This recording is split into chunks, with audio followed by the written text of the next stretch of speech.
Hola, ¿cómo están? Buenas tardes, doctor. Buenas tardes, doctor. Buenas tardes, Buenas doctor. tardes, doctor. Doctor. Aprovechando entonces ¿Qué tal, doctor?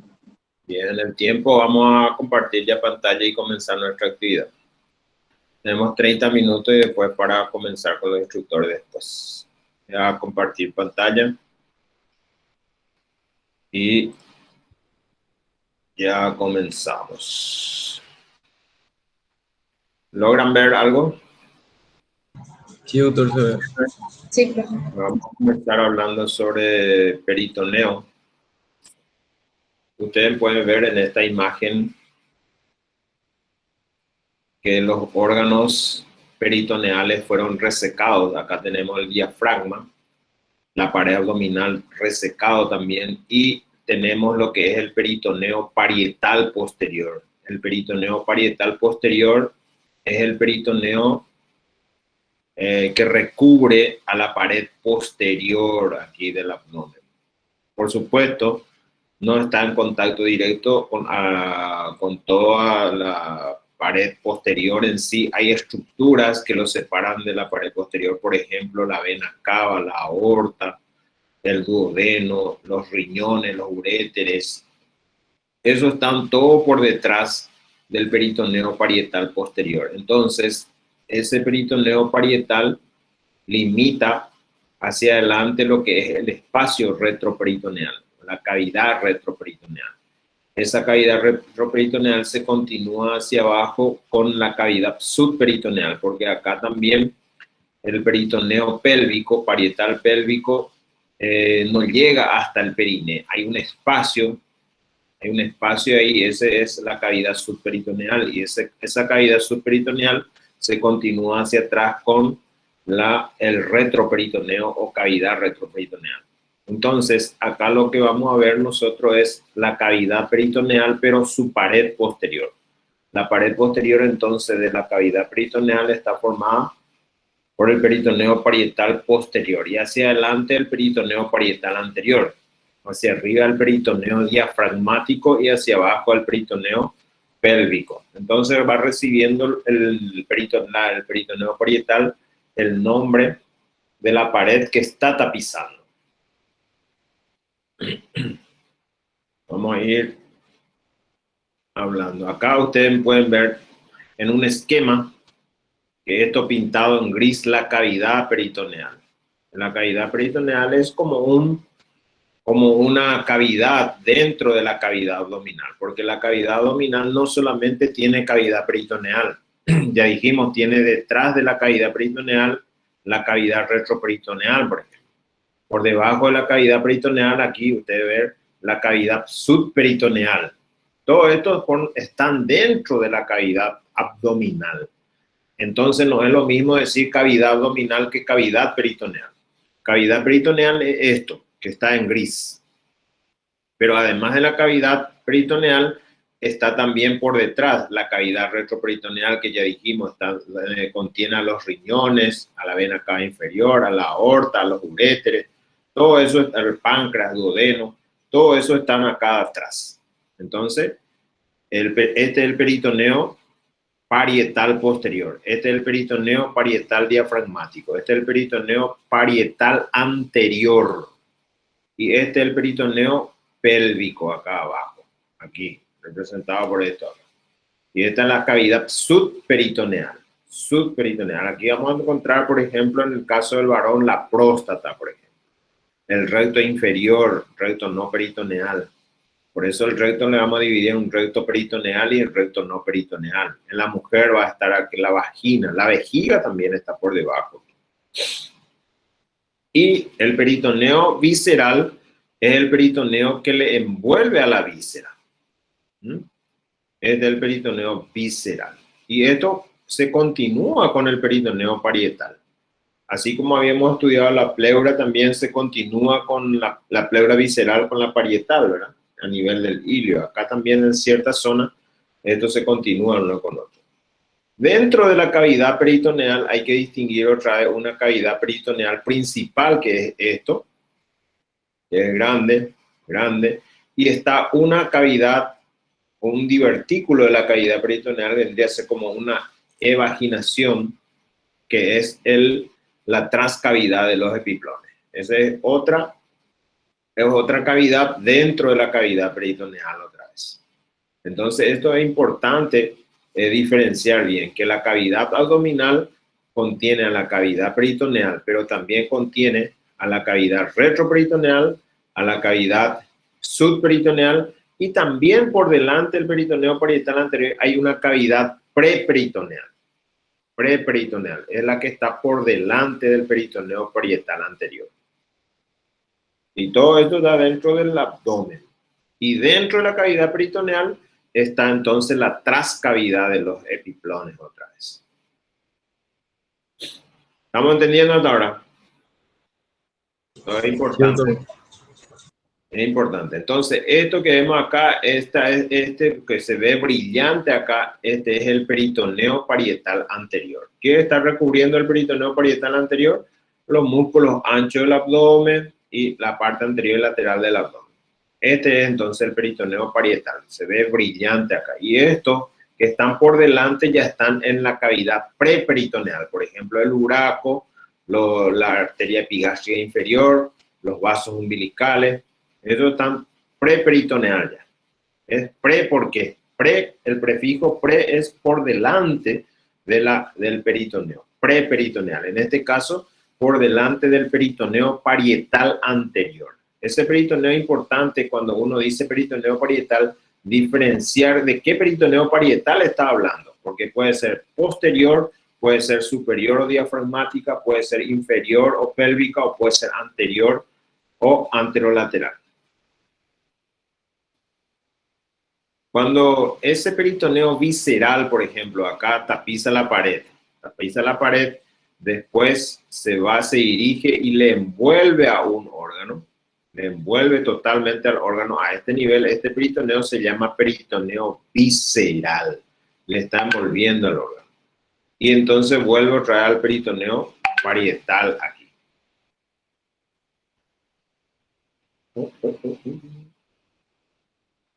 Un ratito.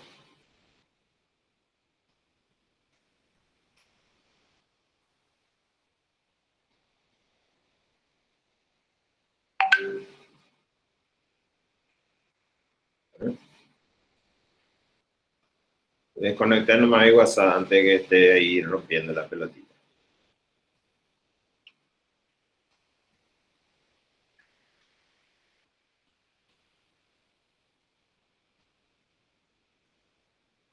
¿Continúan viendo ahí?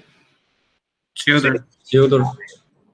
Desconecté un ratito, porque cada rato va a estar ahí hinchando la pelota. Entonces, este peritoneo parietal que está envolviendo aquí, pues en este caso puede ser, por ejemplo, peritoneo parietal posterior, después se va al peritoneo y le envuelve, por ejemplo, al colon transverso. Vamos a dar un ejemplo nada más, o al intestino delgado, cualquiera de los dos. Entonces, al envolverle ahí, este se convierte en peritoneo visceral y después nuevamente viene acá a la pared y nuevamente es peritoneo parietal otra vez. Entonces, este repliegue peritoneal que envuelve a un órgano y le une a la pared y que si contiene vasos sanguíneos se llama meso. Repliegue peritoneal que envuelve o que une a una víscera a la pared y que contiene vasos sanguíneos se llama meso. Si no contiene vasos sanguíneos se llama ligamento. Pero cuando ese repliegue peritoneal va de un órgano y de un órgano, por ejemplo, acá se va a otro órgano, se denomina epiplón y generalmente también tiene vasos sanguíneos. Este repliegue peritoneal de meso, el meso en sí a veces se adhiere acá al peritoneo parietal posterior por rotación, ¿verdad? Por rotación evolutiva, ya sea en la etapa de desarrollo fetal o etapa embrionaria, entonces esto puede adherirse acá y acá ahí lo que se forman las fascias.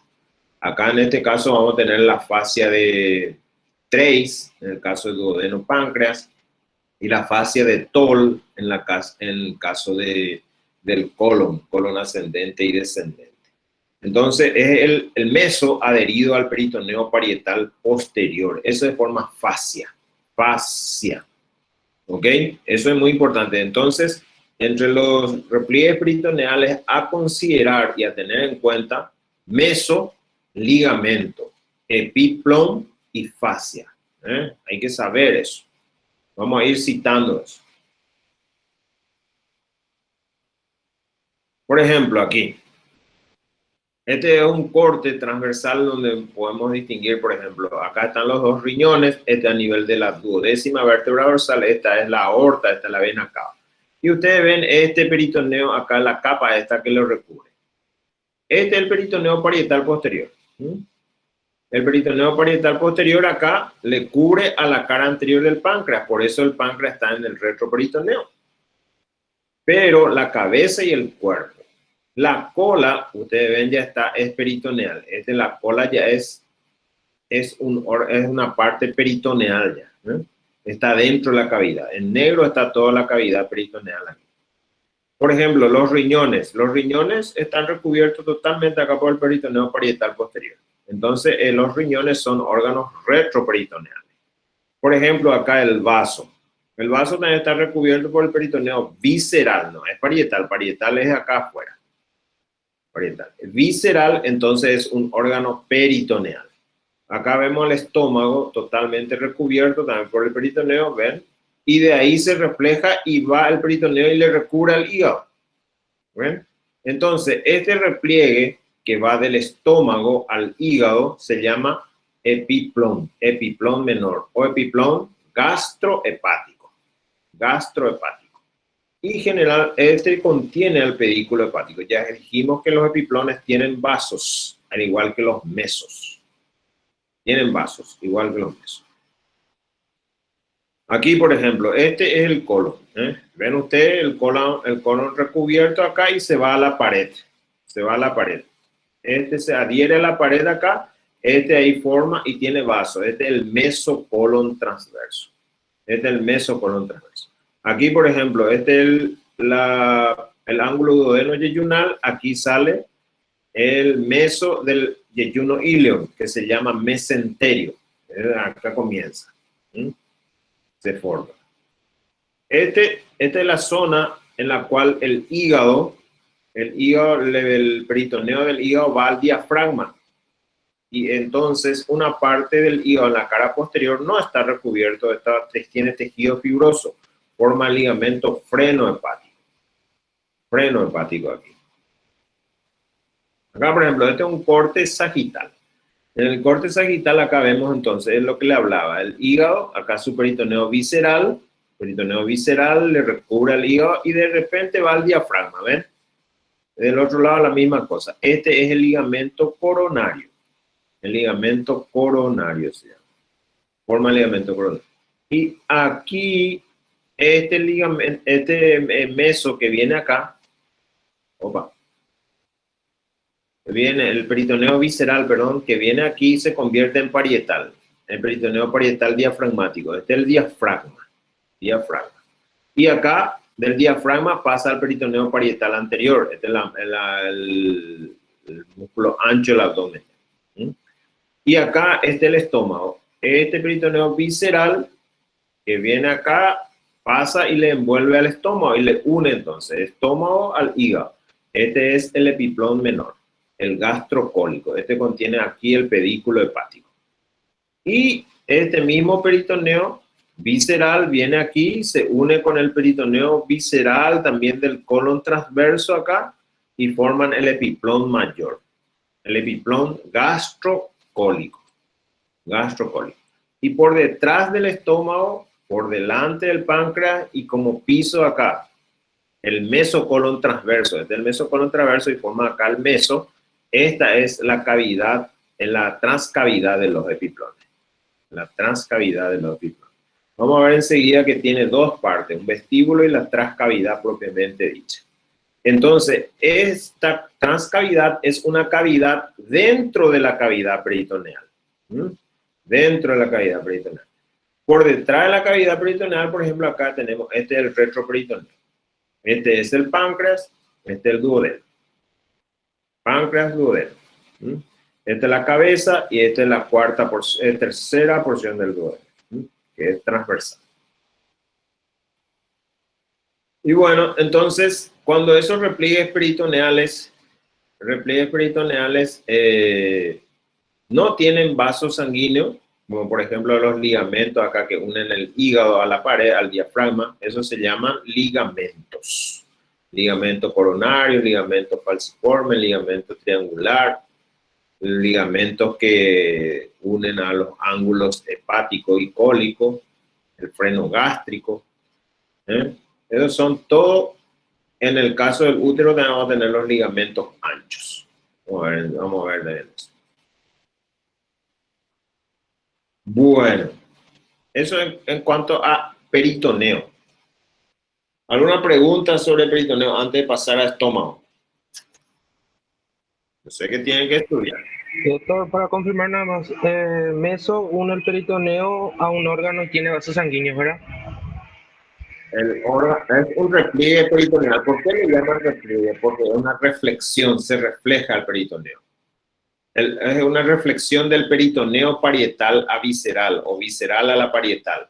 Una reflexión del peritoneo y contiene vasos sanguíneos.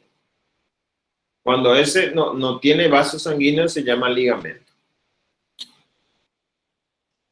¿Ok? Y cuando une un órgano, o sea, cuando la reflexión une un órgano con otro órgano, ese epiplom puede tener vasos. Sí, tiene vasos, exactamente. 4 nomás epiplones tenemos. El epiplón menor o gastrohepático, el epiplón mayor o gastrocólico, el pancreato esplénico y el gastroesplénico. Son 4 nomás los epiplones que tenemos.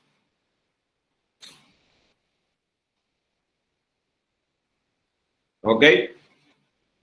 Gracias, doctor. Ok, continuamos entonces. Ahora vamos a estudiar el estómago. Ustedes ven que el estómago se continúa con el esófago. El esófago tiene una pequeña porción abdominal. El estómago, el orificio, tiene 2 orificios. Tiene la forma de J el estómago, con 2 orificios. Un orificio superior se llama cardia, un orificio inferior se llama píloro, una curvatura menor y una curvatura mayor. El estómago tiene 3 partes: el fundus, el cuerpo y el antro.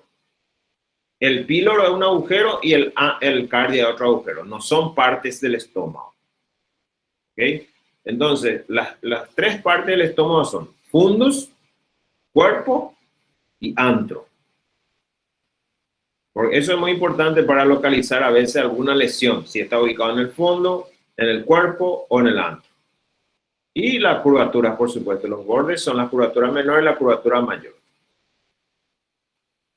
Aquí ustedes pueden ver la parte de la curvatura menor, por ejemplo, la parte vertical que se une a la parte horizontal es la incisura angularis.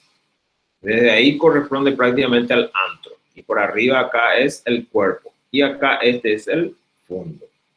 Ustedes ven la musculatura aquí, que se dispone de una manera para formar el píloro. El píloro es el agujero inferior del estómago y tiene un esfínter, el esfínter pilórico.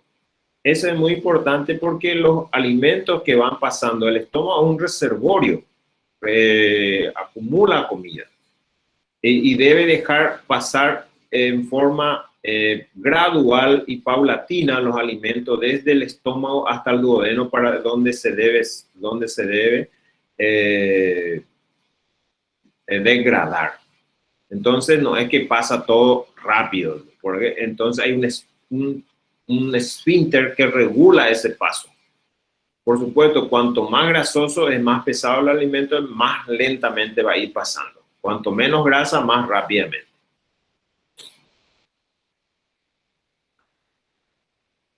Entonces, esta es la mucosa gástrica. Hay que recordar que por histología habrán estudiado que las células, el estómago tiene células importantes para la secreción de ácido clorhídrico, el factor intrínseco y una enzima que es la pepsina que ella produce. Estas células parietales o células principales son las que producen el ácido clorhídrico aquí. Después el factor intrínseco también lo he producido aquí a nivel de estómago. Bien, entonces el estómago, acá vemos que por la curvatura mayor se une aquí al colon transverso y forma entonces el epiplón mayor. Desde el fondo también se une al vaso y forma el epiplón gastroesplénico. Y de la curvatura menor a la cara inferior del hígado formando el epiplón menor o gastrohepático. Acá esta es la parte del epiplón mayor gastrocólico. La curvatura acá tenemos el tronco celíaco. El tronco celíaco es una rama de la aorta abdominal y da 3 ramas. Una es la coronaria estomáquica o gástrica izquierda. Esta recorre aquí la curvatura menor del estómago. Y se anastomosa con la arteria pilórica. La arteria pilórica o gástrica derecha. La otra rama es la esplénica. Esa esplénica sigue acá y va al bazo. Y la otra rama es la arteria hepática. La arteria hepática que va al hígado. Entonces recordar ya entre las 3 ramas del tronco celíaco. La coronaria estomáquica o gástrica izquierda, la arteria esplénica y la arteria hepática. La curvatura menor contiene entonces la coronaria estomáquica, que desciende y que se anastomosa con la arteria hepática, con la arteria pilórica. La arteria pilórica es una rama de la gastroduodenal. Y la curvatura mayor vamos a tener acá las arterias gastropiploicas, la gastropiploica izquierda y la gastropiploica derecha. La gastropiploica izquierda viene de la esplénica y la gastropiploica derecha va a provenir acá de la gastroduodenal. Ustedes ven acá el hígado, el estómago, acá ven este peritoneo, acá está aquí. Este es el epiplón. ¿Por qué? Va de un órgano a otro órgano. Este epiplón se llama gastrohepático o epiplón menor. Va de la curvatura menor a la cara inferior. Y justamente tiene un borde adherente a la curvatura mayor, tiene otro borde adherente aquí a la cara inferior del hígado, pero tiene un borde libre. Ese borde libre del epiplón menor contiene el pedículo hepático. Es decir, va a ir hasta la vena porta, el conducto colédoco y la arteria hepática. Y borde libre del epiplón menor, junto con la vena cava inferior que está detrás, limita un orificio que se llama el hiato de Winslow. Sí, el hiato de Winslow. Y es el punto de entrada a la trascavidad de los epiplones. Pero la primera cavidad en donde se entra la trascavidad de los epiplones se llama vestíbulo. Y el vestíbulo corresponde acá al epiplón menor. Después vamos a tener el foramen bursado mentalis y por detrás ya la trascavidad propiamente dicha. Acá vemos, miren, se disecó acá el borde libre del epiplón menor y acá se ve en rojo la arteria hepática, en verde el conducto biliar, que es el conducto colédoco, y en azul ahí atrás la vena porta. Y esto es muy importante ya ir estudiando la relación intrínseca del pedículo hepático. El elemento posterior es la vena porta. Por delante y a la izquierda de la vena porta la arteria hepática. Por delante y a la derecha de la vena porta el conducto colédoco. ¿Okay? Este es entonces el límite del hiato de Winslow. Por delante, el borde libre del epiplón menor que contiene el pedículo hepático, o también pueden llamarle la vena porta porque es el elemento más posterior. Por detrás, la vena cava inferior, arriba, acá el primer segmento del hígado, que es el lóbulo caudado, y acá abajo la fascia de Treis. La fascia de Treis es una fascia que ya habíamos dicho que es el meso del duodeno adherido al peritoneo parietal posterior. Del duodeno páncreas adherido acá al peritoneo parietal posterior. Y ustedes ven acá, este es el colon transverso. Ven acá, y este es el mesocolon transverso. Como este colon está unido acá a la pared, al peritoneo parietal posterior. Y como estos se adosa aquí, y estos forman la fascia La fascia 3, entonces la fascia del duodeno páncreas. ¿Qué parte del páncreas? Cabeza del páncreas. Cabeza y cuerpo del páncreas. Esta es entonces la cara posterior del estómago. No está recubierto totalmente la cara posterior del estómago. Ustedes ven acá que tiene una zona desnuda, desprovista de peritoneo. Y ustedes ven acá de la curvatura del fundus ya del estómago va al vaso este peritoneo. Y este va de un órgano a otro órgano. Entonces este es el epiplón. Este es el epiplón gastroesplénico. El epiplón gastroesplénico. Normalmente este epiplón tiene los vasos cortos. Esos vasos cortos son ramas de la arteria esplénica que viene a irrigar el fondo del estómago.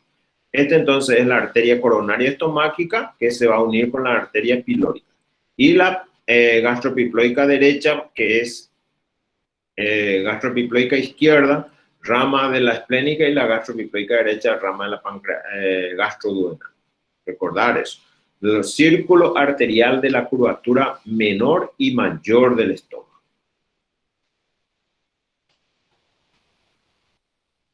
Tenemos 3 minutos.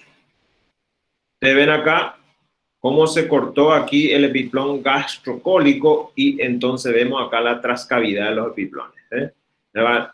Para ver el cuerpo, cola del páncreas, se debe levantar el estómago. Y esto forma la pared posterior de la trascavidad de los epiplones. Acá tenemos el vaso. Acá vemos entonces, este es el tronco celíaco. Esta es la coronaria estomáquica. La coronaria estomáquica gástrica izquierda. Y esta es la pilórica. La pilórica, que es rama de la hepática. Y esta es la gastroduodenal. Esta es la arteria esplénica que da la gastropiploica izquierda, y la rama terminal de la la gastroduodenal da la gastropiploica derecha. Círculo arterial de la curvatura mayor, círculo arterial de la curvatura menor. Acá vemos gástrica izquierda, gástrica derecha pilórica, gastropiploica izquierda, gastropiploica derecha. El drenaje venoso, ¿cómo se da? Entonces, la vena coronaria estomáquica o gástrica izquierda va directamente, desemboca a la vena porta. Y la curvatura mayor, la vena gastropiploica, hay uno que va a desembocar a la vena esplénica y otro va a desembocar a la vena mesentérica superior. Esta es la vena mesentérica inferior. La vena esplénica, la vena mesentérica inferior se une y forma el tronco esplenomesenterico. El tronco esplenomesenterico se une con la vena mesentérica superior y forma la vena porta. La vena porta lleva sangre venosa al hígado, que se mezcla con la sangre arterial. 70% de la sangre que llega al hígado es sangre venosa. Solamente 30% es sangre arterial que proviene de la arteria hepática. Es decir, mayor volumen viene de la vena porta que la arteria hepática. El hígado también, como los pulmones, tiene una irrigación funcional y una irrigación nutricia. La irrigación nutricia está dada por la arteria hepática y la irrigación funcional está dada por la vena porta.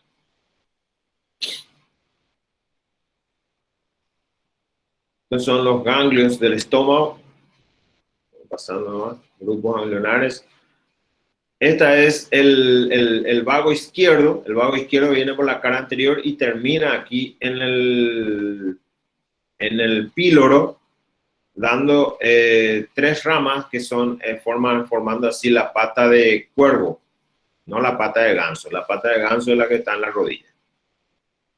Y el vago derecho va y forma aquí el plexo solar, por alrededor del tronco celíaco, junto con los nervios espláncnicos mayor y menor, y a los ganglios semilunar y mesentérico superiores, y aórtico renal. Son 3 pares de ganglios: semilunar, aórtico renales y mesentérico superiores.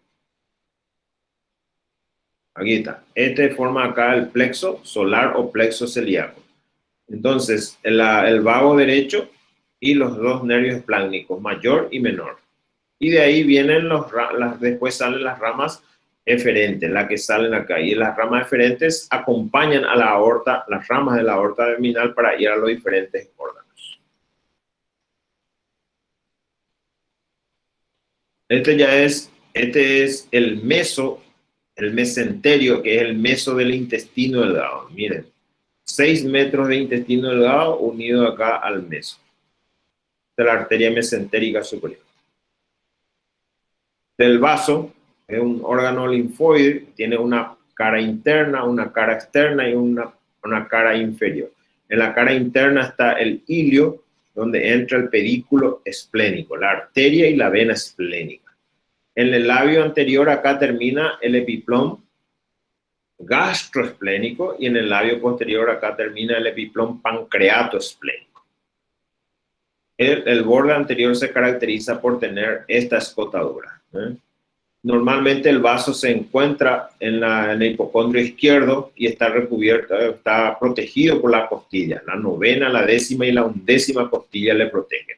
Pero muchas veces también por algún traumatismo o golpe a ese nivel se rompe el vaso y es causa de hemorragia importante dentro de la cavidad abdominal. Acá vemos la arteria esplénica, rama del tronco celíaco, la vena esplénica, y ustedes ven, este es el epiplom gastroesplénico y este acá el epiplom pancreatoesplénico. Y acá en el nivel del ilio se forma el fondo acá de la trascavidad de los epiplones. Este es la curvatura mayor, este es el epiplom mayor y este es el epiplom gastroesplénico.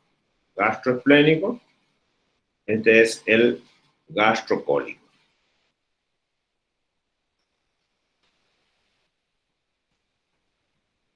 Ok.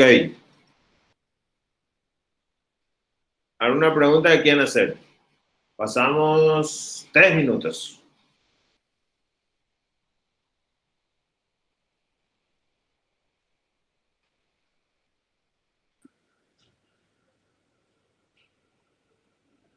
Doctor. Sí. Buenas tardes, ¿qué tal? Una preguntita con respecto al vaso. Entiendo yo que el vaso tiene muchísimas funciones, pero también podría ser extraído. ¿Por qué pasa eso? O sea, si... A ver, ¿cómo le hago la pregunta? ¿Por qué podríamos vivir sin vaso entonces? Sí, entonces, ¿para qué están, en otras palabras? No se puede vivir sin vaso, cierto, pero normalmente las personas que, por ejemplo, tienen un golpe, caída en moto, caída a caballo, caída, un golpe ahí a nivel de la parrilla, se rompe el vaso y se le extirpa, esos pacientes no salen de alta si no se les administra una vacuna para gérmenes encapsulados, por ejemplo, para el meningococo, el neumococo, y hay otro germen, no me estoy acordando, meningococo, neumococo y Haemophilus influenza. Haemophilus influenza. Son los 3 gérmenes y ellos deben recibir vacunas sí o sí. ¿Por qué? Porque el vaso actúa como filtro de defensa contra esos gérmenes. Solamente entonces interviene en la defensa del organismo para proteger contra la invasión o infección de esos gérmenes encapsulados. Neumococo, meningococo y Haemophilus influenza. Ok, doctor, mil gracias. Sí. Bien. Terminamos aquí entonces y cada uno se une con su grupo y continuamos. Después, si no hay más preguntas. ¿Ok? Sí, doctor. Gracias, doctor. Nos vemos entonces. Chao, chao. Chao, profe.